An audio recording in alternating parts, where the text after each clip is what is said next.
Hello everyone and welcome back to another video. So today in this video we'll talk about what is going on in the market, how we can plan the trade according to this market because market in this particular time frame liquidity sweep कर चुका है, नीचे जाने की chances है क्या इसके, इन सारी चीज़ों के बारे में अपन डिस्कस करेंगे। तो देख लेते हैं कि क्या कर रहा है। देखो, जैसा कि आपको पहले ही बताया गया था कि ऊपर की तरफ लिक्विडिटी पड़ी है मार्केट के पास जो कि हंट करेगा, ठीक है।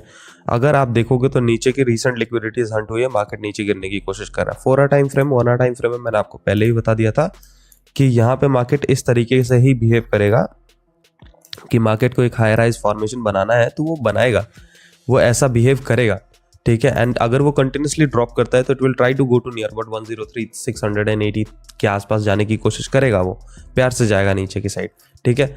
बट अब सवाल ये उठता है कि भाई ट्रेड कैसे ले सकते हो आप यहाँ पे 15 टाइम फ्रेम बेसिस पे, आप ट्रेड कैसे लोगे जब मार्केट में आपके पास चांसेस है ट्रेड लेने के, तो कैसे लोगे ट्रेड।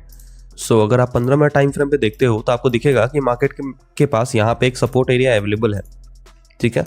तो अगर आपका मार्केट इस सपोर्ट एरिया को ब्रेक करने में कामयाब हो जाता है, after that it do a retracement like this, then you can consider taking a short trade till 102,900 के आसपास तक ले सकते हो। बट जब तक मार्केट ब्रेकडाउन नहीं करे शॉर्ट नहीं बनेगा। अब लॉन्ग कैसे लोगे?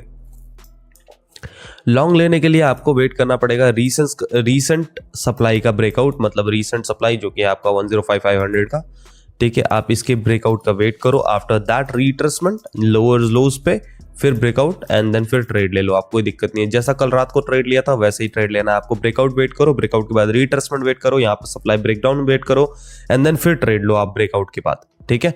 जल्दीबाजी मत करना, ये ऐसे ब्रेकआउट करेगा, नीचे आएगा, यहाँ पे दोबारा करेगा, ऐसे काम करते करते ये नीचे भी जा सकता है, ध्यान रखना है इस चीज को। इसी वजह से जब तक मार्केट दोबारा ब्रेकआउट ना करे जब तक नहीं लेना ट्रेड, ठीक है। Now let's talk about Ethereum.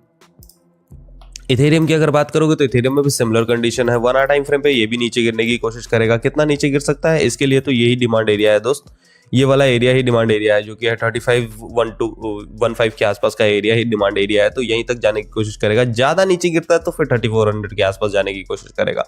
That's the whole scenario, ठीक है।